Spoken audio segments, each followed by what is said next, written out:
Emet Tauber was a queer, trans, disabled, chronically ill rabbi with Ehlers-Danlos syndrome. Around him formed a network of other queer and trans folks who were disabled and chronically ill.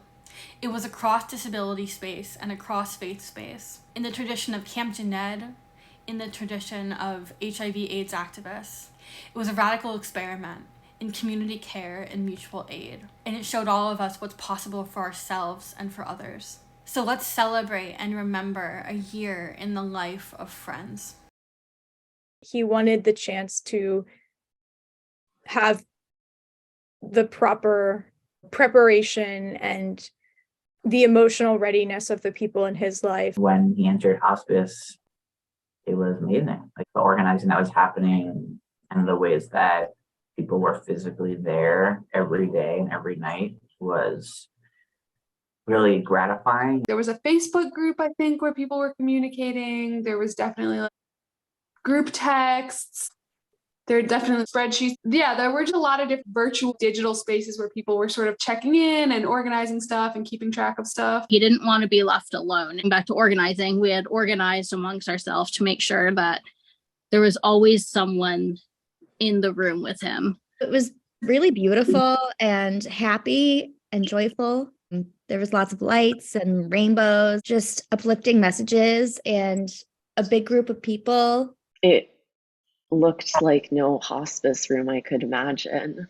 It was covered in banners and posters and decorations and gay paraphernalia. In some ways, his hospice space operated in a way that we sometimes see at Shivas, which was coming in and just being there, not having an agenda, just being there to honor and to be in company. And I don't know if we always do that when people are alive. Emet had built a life that was 100% full of these people. He had surrounded himself with dozens of people who are going to be there and show up when things are hard. And he'd found them. They'd been drawn to him. There was always usually 3 or 4 people sitting with him, painting toenails, waxing legs, makeup, activity, watching something on the phone. I was single at the time, and he and I spent a lot of time on Tinder, him advising me basically of who I should swipe on, giving me dating advice. The day I started T in January 2019, I walked from Planned Parenthood to his hospice room, and I told him about it. He had all this advice. He's like, well, the non-binary people I know, sometimes they do this dosage. I was like, okay, yeah. I have some special pillows that he had given me, all sorts of things like that. And that wasn't just me. He did that for everyone, everything he could think of that would help someone. He figured out a home for it. There was a space there for everyone, no matter what was going on or what you were doing. There was a space there for you to come that you didn't have to fight for.